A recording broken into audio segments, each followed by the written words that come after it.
पिछले 1.5 दशक में ब्रिक्स ने कई उपलब्धियां हासिल की हैं। आज हम विश्व की उभरती अर्थव्यवस्थाओं के लिए एक प्रभावकारी आवाज है।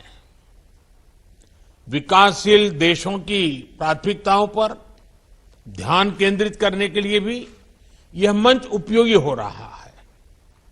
ब्रिक्स ने न्यू डेवलपमेंट बैंक,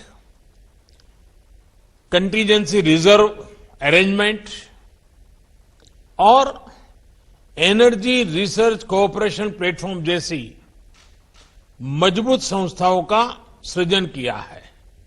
निसंदेह गर्व करने के लिए हमारे पास बहुत कुछ है, मगर यह भी महत्वपूर्ण है कि हम आत्मसंतुष्ट न हो और हमें यह सुनिश्चित करना है कि ब्रिक्स अगले 15 वर्षों में और परिणामदायी हो। भारत ने अपनी अध्यक्षता के लिए जो थीम चुना है वह यही प्राथमिकता दर्शाता है। BRICS at 15, intra BRICS cooperation for continuity, consolidation and consensus. ये 4 सी एक प्रकार से हमारी ब्रिक्स भागीदारी के मूल सिद्धांत हैं। इस वर्ष कोविड की व्यवस्थाओं के बावजूद 150 से अधिक ब्रिक्स बैठकें और कार्यक्रम आयोजित किए गए, जिनमें से 20 से अधिक मंत्री स्तर पर थे। परंपरागत क्षेत्रों में सहयोग बढ़ाने के साथ हमने ब्रिक्स एजेंडा का विस्तार करने का भी प्रयत्न किया।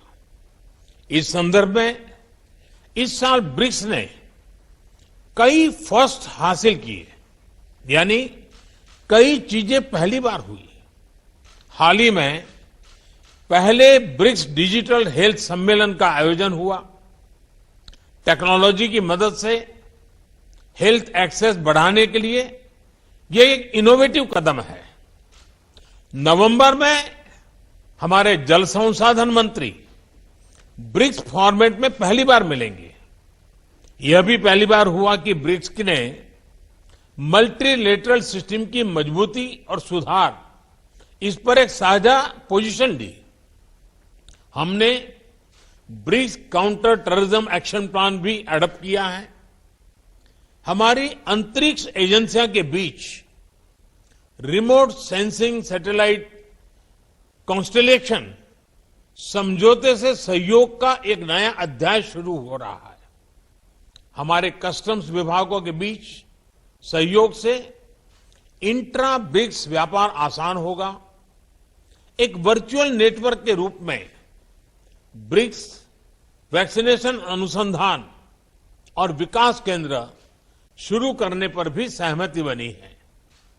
BRICS alliance on green tourism एक और नई पहल है।